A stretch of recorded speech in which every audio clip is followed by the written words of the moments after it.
Ama naming Diyos na buhay at makapangyarihan, lumalapit kami sa iyong banal na presensya na may pusong mapagpakumbaba at puspos ng pananampalataya, sapagkat ikaw ang Diyos na nagpapagaling, ang Diyos na nagbabalik, ang Diyos na bumubuo sa mga wasak, at ang Diyos na nagbibigay buhay sa mga bahagi ng aming pagkatao na matagal ng sugatan. Sa liwanag ng iyong kabanalan, inilalapit namin ang aming katawan, isipan, damdamin, alaala at espiritu. At buong pagtitiwala naming inilalagak ang lahat sa iyong mga kamay na tapat at hindi nagkukulang.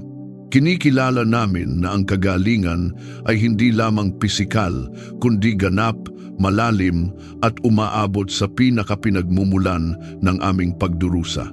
Sa pangalan ni Jesus, itinatayo namin ang autoridad na ipinagkaloob mo sa amin bilang mga anak ng Diyos, at buong tapang naming ipinapahayag na ang anumang sakit, karamdaman, kahinaan, trauma at pagkasira na hindi nagmumula sa iyo ay walang kapangyarihan na manatili.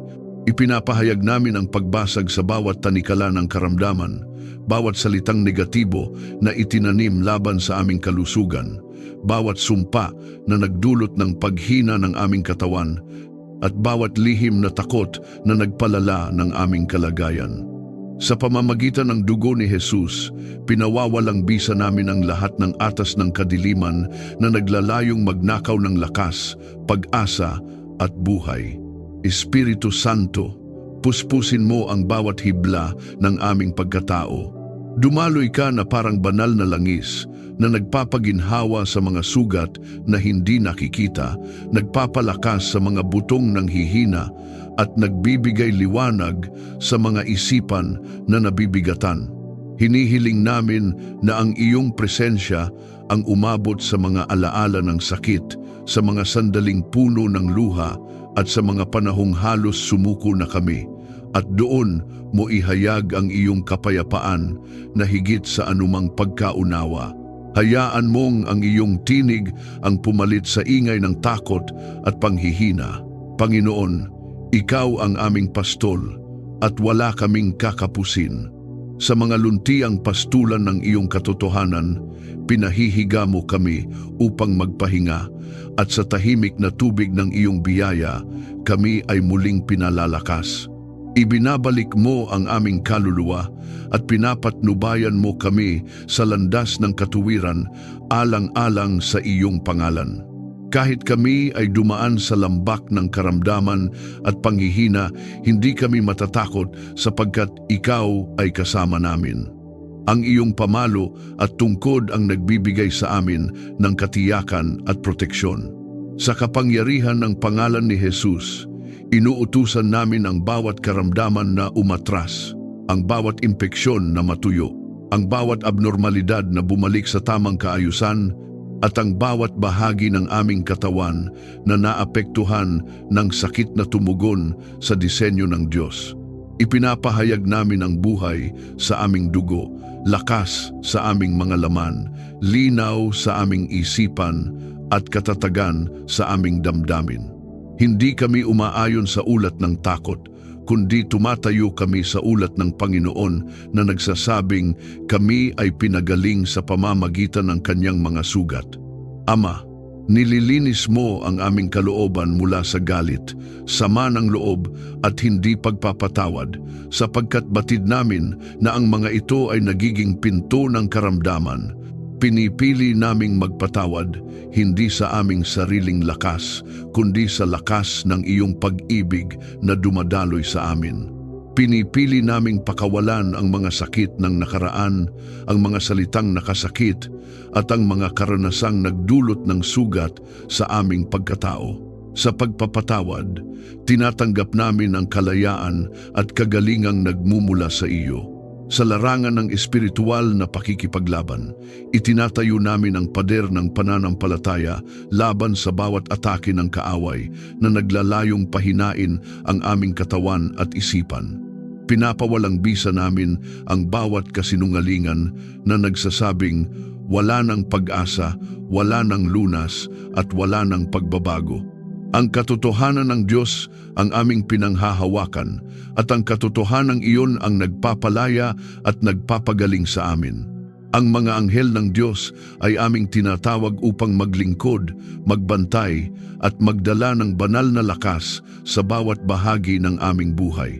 Panginoon, turuan mo kaming makinig sa iyo, sundin ka at magpahinga sa iyong mga pangako habang ang proseso ng kagalingan ay patuloy na gumagawa. Hindi kami nagmamadali, hindi kami nawawalan ng pag-asa at hindi kami sumusuko sapagkat batid naming ikaw ay tapat sa iyong salita. Ang aming paghinga ay pinupuno ng iyong buhay, ang aming pagtulog ay binabalot ng iyong kapayapaan at ang aming paggising ay sinasalubong ng bagong lakas na nagmumula sa iyo. Ipinapahayag namin na ang kagalingan ng Diyos ay hindi pansamantala kundi ganap, hindi mababaw kundi malalim, at hindi limitado kundi umaapaw. Ang aming katawan ay templo ng Espiritu Santo at sa templong ito ay nananahan ang kapangyarihang nagbibigay buhay. Kaya kami ay tumatayo sa pananampalataya, may pasasalamat sa puso at may papuring umaagos sapagkat ang gawain ng Diyos ay patuloy na kumikilos kahit hindi pa namin nakikita ang kabuuan. Ang aming buhay ay patotoo ng iyong kapangyarihan at habag. Kung naniniwala kang tinatanggap mo ang kagalingan habang ikaw ay nananalangin, i-type sa mga komento. Ako ay pinagagaling ng Diyos sa bawat bahagi ng aking pagkatao. Hayaan itong maging iyong personal na pahayag ng pananampalataya at pagtanggap sa gawaing nagpapagaling ng Panginoon sa iyong buhay. Ama naming makapangyarihan at banal, kami ay patuloy na nananatili sa iyong presensya, nagpapakumbaba at umaasa sa iyong walang hanggang pag-iingat. Ikaw ang aming kublihan at tanggulan, ang aming matibay na muog sa panahon ng panganib at kaguluhan. Sa ilalim ng iyong mga pakpak, kami ay nagtatago, at sa lilim ng iyong kapangyarihan, kami ay nananatiling ligtas. Kinikilala namin na sa mundong puno ng hindi nakikita at nakikitang laban, ikaw ang aming pangunahing depensa, ang aming sandata at ang aming tagapagtanggol. Sa pangalan ni Jesus, itinatayo namin ang banal na bakod ng dugo niya sa paligid ng aming buhay, aming pamilya, aming tahanan, aming gawain at bawat bagay na ipinagkatiwala mo sa amin. Ipinapahayag namin na walang sandatang binuo laban sa amin ang magtatagumpay at bawat dila na umaakusa laban sa amin ay aming pinatatahimik sa pamamagitan ng katotohanan ng iyong salita. Ang bawat lihim na plano ng kaaway ay nahahayag at napapawalang bisa bago pa man ito magbunga ng kapahamakan. Ama, inuutusan namin ang bawat espiritu ng takot, pangamba, panlilinlang at pagkawasak na umatras sa aming teritoryo. Wala silang legal na karapatan na manatili sapagkat kami ay tinubos na ng dugo ni Jesus. Ang aming isipan ay hindi pagmamay-ari ng kadiliman kundi ng liwanag ng Diyos. Ang aming tahanan ay hindi lugar ng kaguluhan kundi santuwaryo ng iyong presensya. Ang aming puso ay hindi tirahan ng pangamba kundi luklukan ng iyong kapayapaan. Panginoon, ikaw ang aming pastol at hindi kami mawawalan. Kahit kami ay dumaan sa lambak ng anino ng kamatayan, hindi kami matatakot sapagkat ikaw ay kasama namin. Ang iyong pamalo at tungkod ang umaakay at nagbibigay katiyakan. Sa gitna ng anumang banta, alam namin na ang iyong presensya ang aming tunay na seguridad. Hindi kami nagbabantay mag-isa sapagkat ang mga anghel mo ay inuutusan mong magbantay sa lahat ng aming lakad upang kami ay hindi madapa. Pinapaging banal namin ang aming tahanan sa pangalan ni Jesus. Ang bawat sulok nito ay nililinis ng iyong liwanag. Anumang espiritu ng alitan, galit, pagkakawatak-watak o lihim na impluwensya ng kadiliman ay aming pinalalayas. Ipinapahayag namin na ang aming tahanan ay tahanan ng panalangin, pag-ibig at pagkakaisa. Ang kapaligiran nito ay puspos ng Espiritu Santo, at ang bawat pumapasok dito ay makararanas ng iyong kapayapaan. Ama, inilalagay namin sa iyong mga kamay ang aming paglabas at pagpasok, ang aming paglalakbay at pagtigil, ang aming mga plano at hakbang. Ikaw ang gumagabay sa aming mga paa upang hindi kami mapahamak. Ang iyong liwanag ang tanglaw sa aming landas, at ang iyong karunungan ang naglalayo sa amin sa patibong ng kaaway. Kung may bitag man na inilatag sa aming daraanan, ito ay nasisira bago pa namin marating. Sa larangan ng espiritual na pakikipaglaban, tinatayuan namin ang aming sarili ng buong baluti ng Diyos. Ang sinturon ng katotohanan ay aming isinusuot, ang baluti ng katuwiran ay aming tinatanggap, ang kalasag ng pananampalataya ay aming itinatayo laban sa nagliliyab na palaso ng kaaway. Ang helmet ng kaligtasan ang nagbabantay sa aming isipan, at ang tabak ng Espiritu na siyang salita ng Diyos ang aming sandata sa bawat pagsalakay ng kadiliman. Ipinapahayag namin na ang anumang nakatagong plano laban sa aming kalusugan, kabuhayan, relasyon at ministeryo ay walang kapangyarihan. Ang bawat sumpa na ipinadala laban sa amin ay bumabalik sa wala at nawawasak sa ilalim ng autoridad ni Jesus. Ang aming buhay ay tinatakan ng Diyos, at ang tatak na ito ay hindi mabubura ng anumang puwersa ng kadiliman. Panginoon, turuan mo kaming maging mapagmatyag, ngunit hindi mapangamba, maging maingat, ngunit hindi alipin ng takot. Ang aming pagtitiwala ay hindi nakasalalay sa aming kakayahan, kundi sa iyong katapatan. Habang kami ay nananalig, ang iyong kapayapaan ang nagbabantay sa aming puso at isipan. Sa bawat hamon, kami ay nananatiling matatag, sapagkat ang aming pundasyon ay ikaw. Pinupuri ka namin, sapagkat ikaw ang aming tagapagtanggol na hindi natutulog. Habang kami ay nagpapahinga, ikaw ay patuloy na kumikilos. Habang kami ay tahimik, ikaw ay nakikipaglaban para sa amin. Ang iyong kapangyarihan ang aming kalasag, at ang iyong presensya ang aming kanlungan. Kaya kami ay nagpapasalamat ng may buong pagtitiwala, sapagkat alam naming kami ay ligtas sa iyong mga kamay. Kung naniniwala kang ang Diyos ang iyong tagapagtanggol at kublihan, i-type sa mga komento, "Ako ay ligtas sa ilalim ng proteksyon ng makapangyarihang Diyos." Hayaan itong maging iyong personal na deklarasyon ng pagtitiwala at pananampalataya sa patuloy na pag-iingat ng Panginoon sa iyong buhay. Ama naming Diyos ng kapayapaan, kami ay patuloy na lumalapit sa iyo na may pusong uhaw sa iyong presensya, sapagkat ikaw ang pinagmumulan ng tunay na katahimikan na hindi kayang ibigay ng mundo. Sa gitna ng ingay ng buhay, sa gitna ng bigat ng mga alalahanin, at sa gitna ng mga laban na hindi nakikita ng mata, ikaw ang tinig na nagpapatahimik sa aming kaluluwa.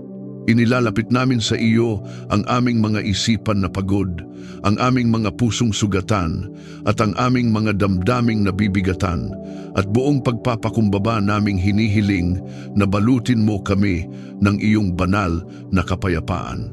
Sa pangalan ni Jesus, aming itinatayo ang autoridad na ibinigay mo sa amin upang itaboy ang bawat espiritu ng kaguluhan, pagkalito, pagkabalisa at takot. Ang mga ito ay walang lugar sa aming buhay, sapagkat kami ay tinawag upang mamuhay sa liwanag at kaayusan ng Diyos.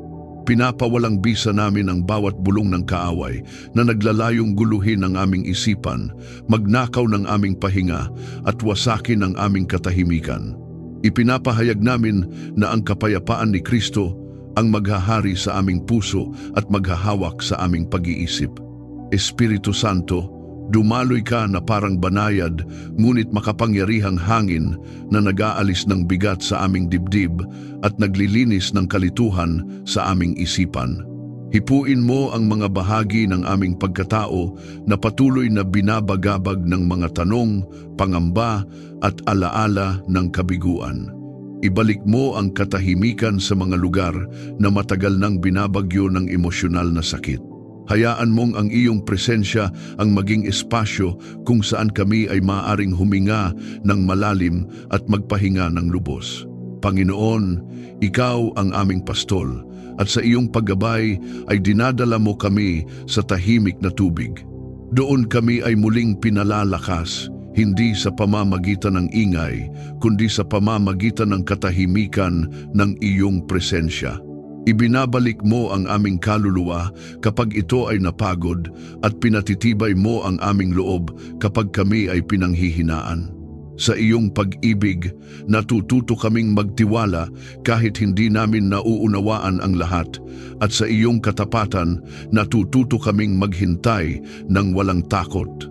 Ama, pinipili naming bitawan ang kontrol na matagal naming hinawakan. Pinipili naming ihinto ang labis na pag-aalala sa mga bagay na hindi namin kayang baguhin. Inilalagay namin sa iyong mga kamay ang aming kinabukasan, ang aming mga mahal sa buhay, ang aming mga desisyon at ang mga bagay na hindi malinaw sa aming landas. Habang kami ay nagpapasakop, ang kapayapaan mo ang pumapalit sa aming pagkabalisa at ang iyong katiyakan ang pumupuno sa aming kawalan ng katiyakan. Sa larangan ng espiritual na pakikipaglaban, aming ipinapahayag na ang kapayapaan ay sandata laban sa kaaway. Kapag kami ay nananatiling payapa, ang kanyang mga plano ay nawawalan ng lakas. Pinapawalang bisa namin ang bawat espiritu ng pagmamadali, pagkaubos at panloob na kaguluhan na naglalayong itulak kami sa maling desisyon. Ang tinig ng Diyos ang aming sinusundan, hindi ang presyon ng mundo, at ang tinig na iyon ay laging nagdadala ng kapayapaan at liwanag. Panginoon, turuan mo kaming mamuhay mula sa loob palabas, hindi mula sa panlabas na pangyayari papasok. Hayaan mong ang aming katahimikan ay magmula sa aming relasyon sa iyo, hindi sa kawalan ng problema. Kahit may unos sa paligid, hayaan mong ang aming loob ay manatiling tahimik sapagkat alam naming ikaw ay nakaluklok at may ganap na kapangyarihan. Ang iyong presensya ang aming angkla na hindi matinag ng anumang alon. Ipinapahayag namin na ang aming mga relasyon ay pinupuno ng kapayapaan. Ang mga salitang aming binibigkas ay nagdadala ng buhay, hindi hidwaan. Ang aming pakikinig ay nagdadala ng pag-unawa, hindi galit. Kung may sugat man na nagdulot ng distansya, hinihiling naming ang iyong kapayapaan ang maging tulay ng pagkakasundo. Ang aming tahanan ay puspos ng katahimikan. Ang aming mga pag-uusap ay ginagabayan ng pag-ibig at ang aming mga desisyon ay pinangungunahan ng iyong karunungan. Ama, salamat sapagkat ang kapayapaang ibinibigay mo ay hindi tulad ng kapayapaang iniaalok ng mundo. Ito ay matatag, malalim at nananatili kahit sa gitna ng pagsubok. Habang kami ay nananatili sa iyo, ang aming isipan ay binabantayan, ang aming puso ay pinatatatag, at ang aming espiritu ay pinapalakas. Hindi kami inaapi ng takot, hindi kami nilalamon ng pangamba, sapagkat ang iyong kapayapaan ang naghahari. Ipinapahayag namin na ang aming buhay ay magiging patotoo ng katahimikan sa gitna ng kaguluhan, liwanag sa gitna ng dilim, at pag-asa sa gitna ng kawalan. Ang aming kapayapaan ay magsisilbing tanda ng iyong presensya sa aming buhay. Sa bawat hakbang, kami ay maglalakad ng may katiyakan, sapagkat ang Diyos ng kapayapaan ay kasama namin at hindi kailanman lalayo.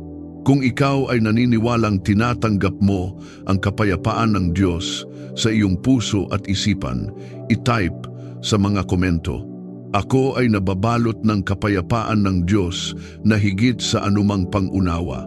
Hayaan itong maging iyong personal na deklarasyon ng pananampalataya sa katahimikan at katiyakang nagmumula sa Panginoon.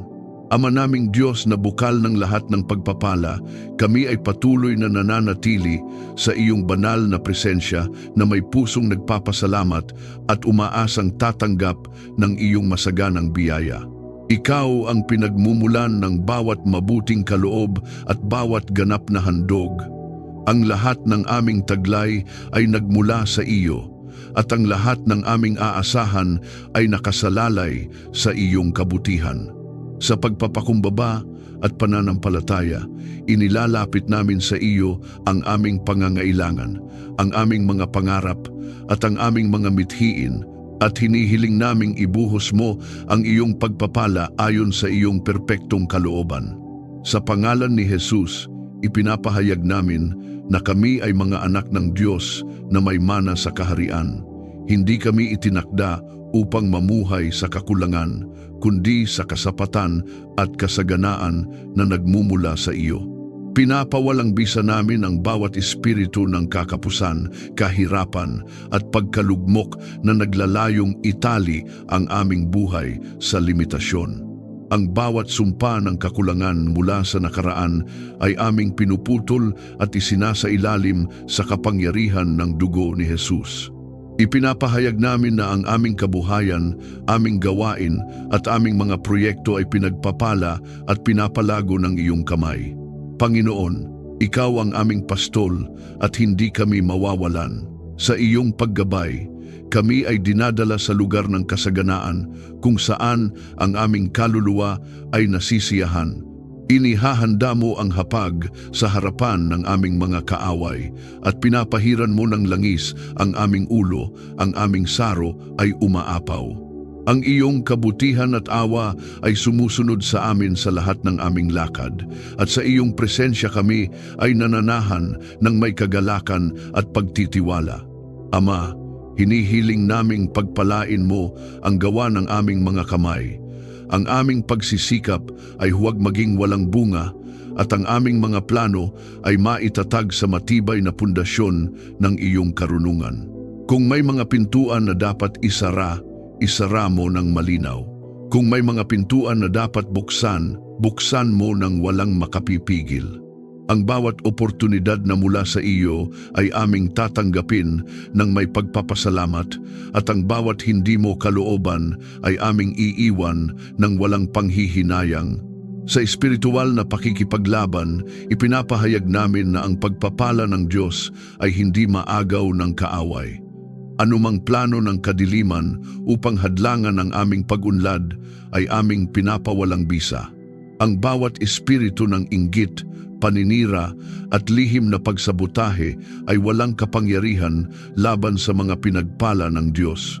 Kami ay tinatakan ng kanyang pabor, at ang pabor na iyon ay nagsisilbing kalasag sa gitna ng anumang pagsalungat. Espiritu Santo, turuan mo kaming maging mabuting katiwala ng iyong mga pagpapala. Huwag mo kaming hayaang maging mapagmataas o makalimot sa pinanggalingan ng aming tagumpay. Ang aming puso ay manatiling mapagpasalamat, mapagbigay at handang maglingkod. Habang kami ay pinagpapala, kami rin ay nagiging daluyan ng pagpapala sa iba. Ang aming buhay ay maging patotoo na ang kabutihan ng Diyos ay umaabot at dumadaloy sa maraming tao. Panginoon, pagpalain mo ang aming tahanan ng kasaganaan, hindi lamang sa material na bagay, kundi sa pag-ibig, pagkakaisa at kalusugan. Ang aming mesa ay hindi mawawalan ng pagkain, ang aming tahanan ay hindi mawawalan ng kagalakan, at ang aming puso ay hindi mawawalan ng pag-asa. Ang aming mga anak at mga susunod na henerasyon ay makikinabang sa mga binhi ng pananampalatayang aming itinanim. Ang aming angkan ay makararanas ng pagbabago at pag-angat dahil sa iyong katapatan. Ipinapahayag namin na ang aming pananalapi ay nasa ilalim ng iyong pamamahala. Ang bawat utang ay may hangganan at may solusyon. Ang bawat kakulangan ay pinupunan ng iyong kasapatan. Ang aming isipan ay binibigyan mo ng malikhaing ideya, tamang diskarte at bukas na pinto. Kami ay hindi alipin ng pera, kundi mga tagapangasiwa ng biyayang nagmumula sa iyo.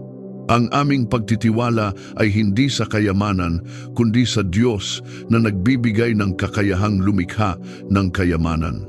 Ama, salamat, sapagkat ang iyong pagpapala ay may kasamang kapayapaan at hindi nagdadala ng kapahamakan. Habang kami ay lumalago, kami ay nananatiling nakatanim sa iyong presensya. Habang kami ay umaangat, kami ay mas lalong nagpapakumbaba.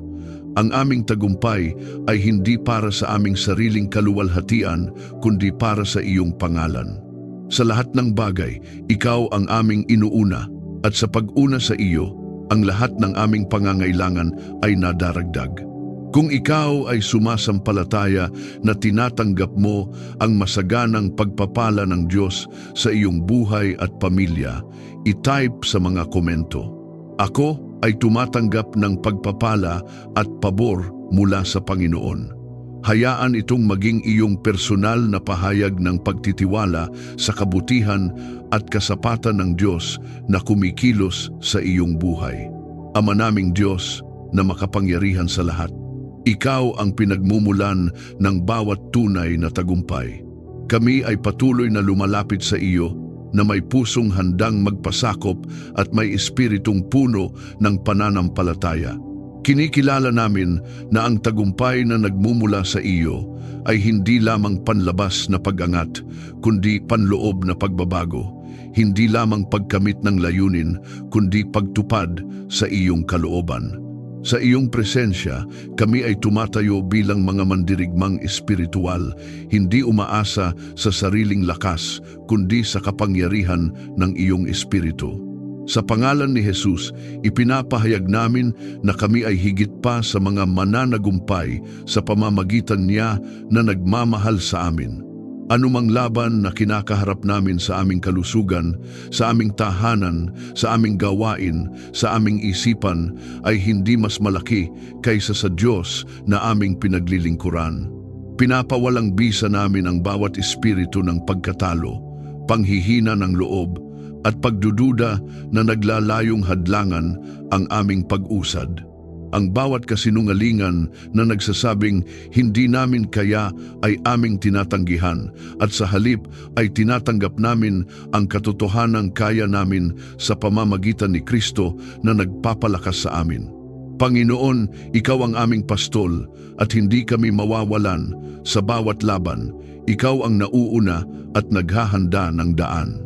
Kahit kami ay dumaan sa lambak ng pagsubok, hindi kami mananatili roon sapagkat ikaw ang umaakay sa amin patungo sa tagumpay. Ang iyong pamalo at tungkod ang gumagabay at nagtatanggol sa amin. Inihahanda mo ang hapag sa harapan ng aming mga kaaway at sa gitna ng oposisyon ay itinataas mo kami bilang patotoo ng iyong kapangyarihan. Ama, turuan mo kaming magtiis at manatiling matatag. Ang tagumpay na mula sa iyo ay bunga ng pananampalataya, pagsunod at pagtitiyaga. Kapag kami ay pinanghihinaan, paalalahanan mo kaming ang proseso ay bahagi ng iyong paghubog. Kapag kami ay natitisod, itaas mo kami muli at ituwid ang aming landas. Hindi kami susuko sa gitna ng hamon sapagkat alam naming ikaw ay gumagawa sa likod ng bawat sitwasyon para sa aming ikabubuti.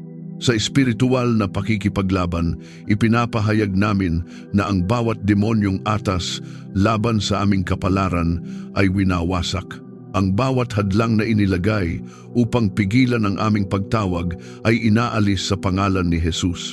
Ang aming isipan ay hindi alipin ng takot, kundi nakatuon sa katotohanan. Ang aming puso ay hindi nabibihag ng panghihina, kundi pinalalakas ng pag-asa.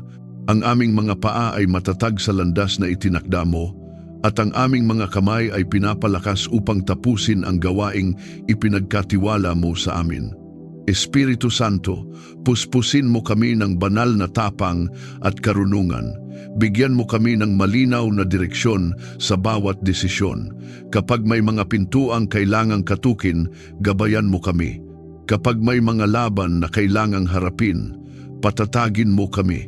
Ang aming tagumpay ay hindi nakasalalay sa pagkakataon kundi sa iyong paggabay. Ang iyong presensya ang aming kumpiyansa at ang iyong salita ang aming batayan.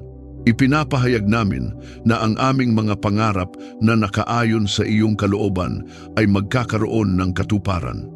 Ang bawat binhing itinanim namin sa pananampalataya ay mamumunga sa tamang panahon. Ang bawat luha na pumatak sa proseso ay magiging bahagi ng aming patotoo. Ang aming mga kabiguan ay hindi magiging wakas, kundi magiging hakbang patungo sa mas mataas na layunin. Sa bawat yugto ng aming buhay, ikaw ang may huling salita. Panginoon, ilayo mo kami sa tagumpay na maglalayo sa amin sa iyo. Ang aming pinakamalaking tagumpay ay ang manatili sa iyong presensya at mamuhay ayon sa iyong kalooban. Habang kami ay umaangat, panatilihin mo kaming mapagpakumbaba. Habang kami ay kinikilala, paalalahanan mo kaming ikaw ang dahilan ng lahat. Ang aming tagumpay ay magsilbing liwanag na magdadala ng iba palapit sa iyo. Kami ay nagpapasalamat sapagkat ang tagumpay ay hindi lamang hinaharap na pangako, kundi kasalukuyang katotohanan sa aming espiritu. Sa bawat hakbang ng pagsunod, may tagumpay. Sa bawat sandali ng pagtitiwala, may tagumpay. Sa bawat panalangin na iniaalay ng may pananampalataya, may tagumpay. Ang aming buhay ay magiging kwento ng iyong katapatan at ang aming bibig ay magpapatotoo ng iyong kabutihan. Maraming salamat sa iyong patuloy na pakikiisa sa sandaling ito ng panalangin. Tunay na isang biyaya ang maglaan ng oras upang manahimik, magnilay at ialay ang ating mga puso sa Diyos. Naway sa sandaling ito ay naramdaman mo ang kanyang presensya, ang kapayapaang umaabot sa kaibuturan ng ating kaluluwa. Habang hinaharap mo ang mga gawain, desisyon at pagsubok sa araw na ito, ipinaaalala ko sa iyo na hindi ka nag-iisa. Ang Diyos ay patuloy na gumagawa sa iyong buhay, ginagabayan ka, pinapalakas ka, at inaaruga ka sa paraang higit pa sa iyong inaasahan. Magtiwala ka sa Kanya, sapagkat alam niya ang landas na pinakamabuti para sa iyo. Kung may dinadala kang bigat sa iyong puso, isang panalangin para sa kagalingan, kapatawaran, direksyon o pasasalamat, inaanyayahan kitang ibahagi ito sa mga komento. Sama-sama nating iaangat ang mga ito sa Diyos na tapat at mahabagin sa pakikinig. Walang hinaing na kanyang binabaliwala at walang luha na hindi niya napapansin. Naway maging isang lugar ito ng pag-asa at pananampalataya, isang komunidad na nagdarasal para sa isa't isa, nagmamalasakit at patuloy na lumalakad kasama ang Diyos. Kung ang panalangin ito ay naging pagpapala sa iyo, hinihikayat kitang i-like, i-share at mag-subscribe upang mas marami pa ang makaranas ng lakas at aliw mula sa Panginoon. Maraming salamat sa iyong oras at bukas na puso. Naway punuin ka ng Diyos ng kanyang kapayapaan, kagalakan at proteksyon sa buong maghapon. Ingatan ka nawa niya, pati ang iyong pamilya. Hanggang sa muli nating panalangin, pagpalain ka ng Diyos at manatili ka sa kanyang pag-ibig.